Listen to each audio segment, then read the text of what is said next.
kaya gagawin natin, Tol? Ano ibibenta natin? Plano na ako. Balak kong gawin natin ng yambon para hindi na tayo mahirapan sa paggawa. Para madali na lang. Ngayon, bibili na natin yung mga ingredients. Ano nga ingredients? Yung Ay,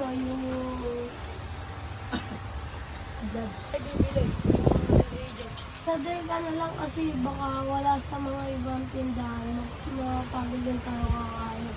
Sa Deka kasi sure na tayo na meron yung mga ingredients ito.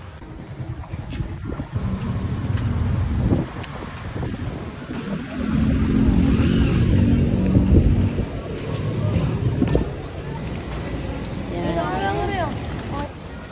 Tulo, makita na natin tulo. Tulo pala ako sa Graham. Ito dalawa pang Graham. Tapos yung isa pang coating ng Graham. Ano na? Dalawa lang. Dalawa lang. Tara na. Testing daw ma'am, kailangan.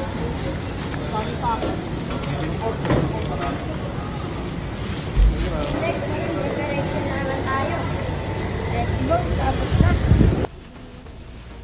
Di ba naman kasi masyadong ganyan. Gogi, sure bang basa ka na ito? Lagyan nyo konti.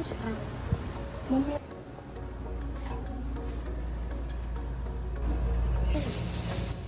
Ayun siya may pagduro. Ito. Tayo. Sa pinggan. Ayun.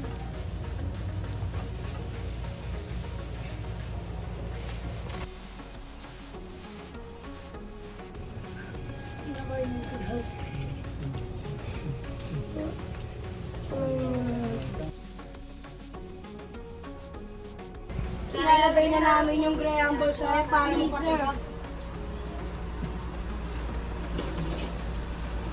Yung guys, Wait lang po tayo ng 30 minutes to 40 minutes. Daily product. Lima daw, lima, be. Sabi. Bili na po wala ng Graham ball. 10 piso lang. Pila po kayo ng Graham ball.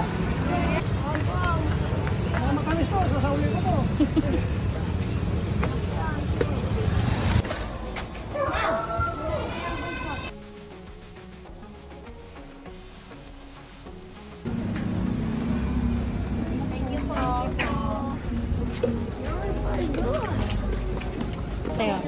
Ma, bibili ako ng Graham. O, bayaran niya. Bibili ako. Oh, sige, 5. Oh, 5 daw. wala ako picture. Oh. Ubus na.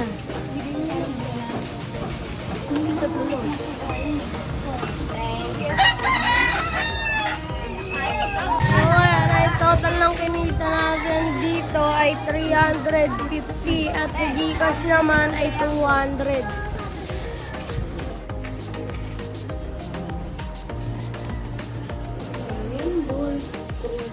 Ano pera natin ko? 55 times 10 equals 550. Atin doon ay 55 pieces. Divide by 250 equals 4.5. Pero dapat ay yung totoong sales natin yung 4.5. Kaso nga lang kailangan natin ng tubo. Kaya yung bebeta natin sa Graham ball ay 10 per pieces. Yung tubo natin per pieces ay 5.5. Yung total sales natin ay 500. Yung na-edit 75 tayo.